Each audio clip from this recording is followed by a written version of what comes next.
what it do, it's you know who. My name is 3 Force Monster.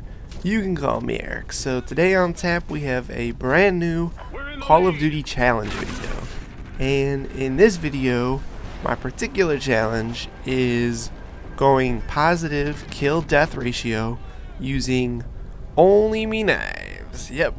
Using only my knife and my combat knife and my throwing knife. I challenge myself to come out with a positive kill death, and I am playing team deathmatch, so it's a little bit harder to just go farm and whatever because people aren't really playing an objective in this mode. So you can see I kind of started off alright, 1-1. It's going okay. I'm breaking even right now. As the match progresses, you will see just exactly how well I do.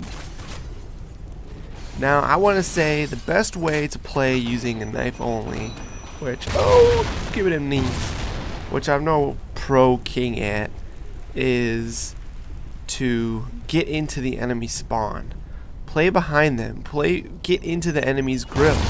It's probably one of the few ways that you're going to do well with a knife is to be a havoc starter, be a chaos creator.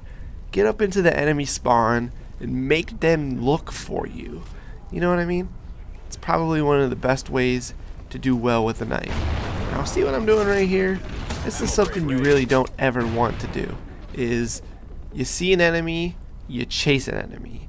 Chasing an enemy almost always results in getting killed by a different player on the enemy team. Slide! And because what happens is you chase an enemy as they're spawning, another enemy player spawns behind them, and you end up, chasing another enemy player and dead in the back. Because most of the time, an enemy player will be behind that guy that's running. So what I usually do when I'm not running my knife only challenge, I'll watch the enemy player run out. I will wait a second to see if there's any more players behind them. Then I'll get my kill. But since it was a knife only challenge and I'm using just me knives, I wanted to get that kill. I wanted to run up, get that kill, and do what I could.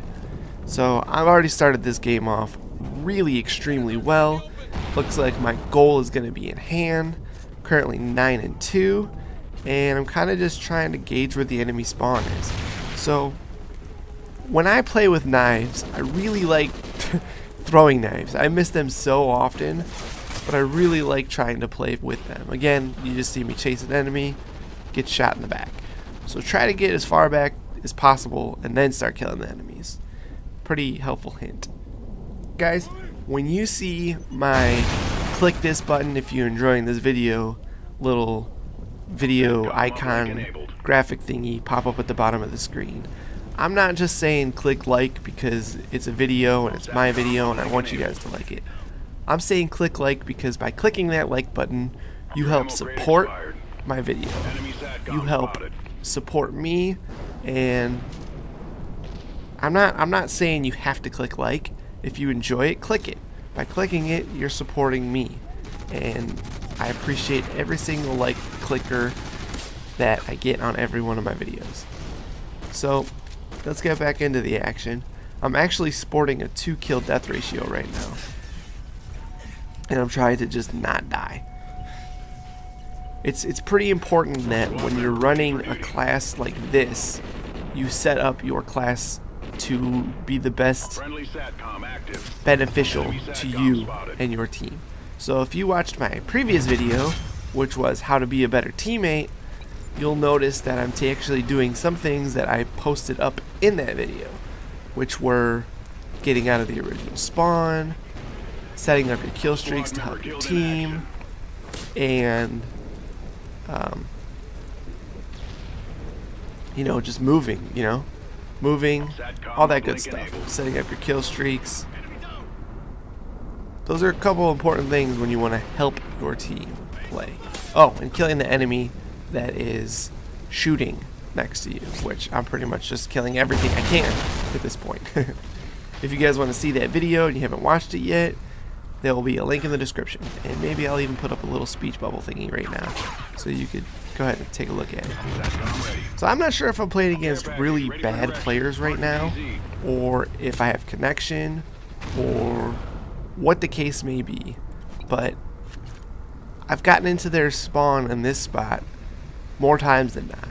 And what's happening is the enemy is spawning in this building. They're running 5 steps forward, and they're not really moving from that spot. Oh, that was fail.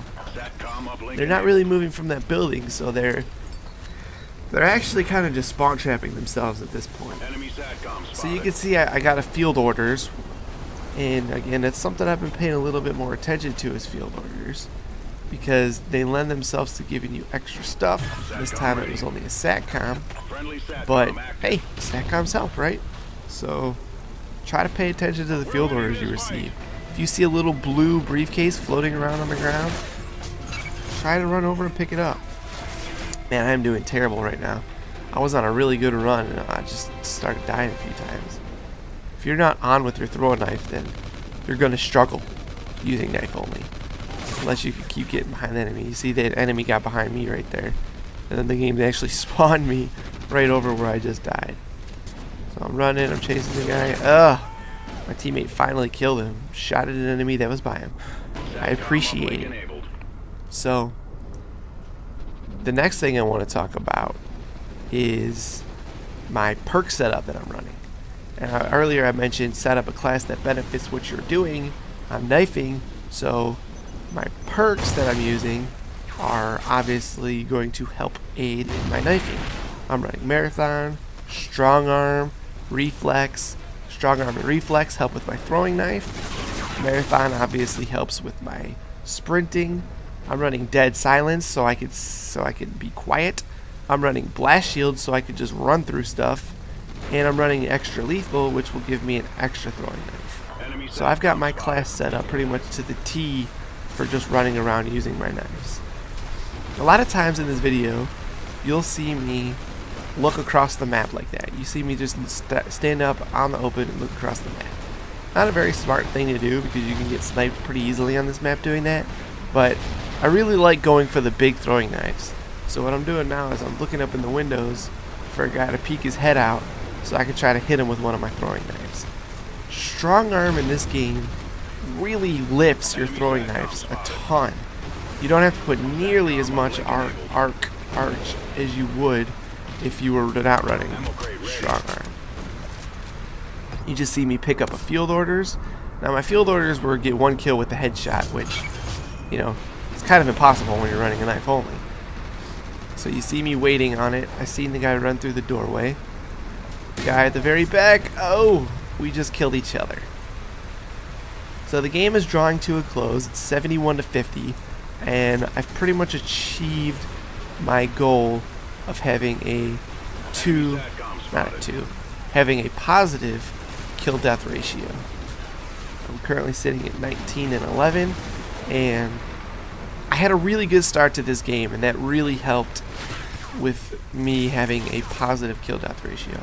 If I'm not careful, I'm going to spend the next minute dying over and over and failing on my challenge, but the game is down to 1 death, and I really want to make this 1 death good looking.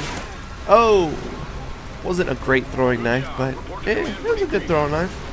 So, hope you guys enjoyed this challenge video going positive with a knife only class. And be on the lookout for more Call of Duty challenge videos. If you have an idea for me to do, leave it down in the comments. As always, I'll catch you next time. Peace.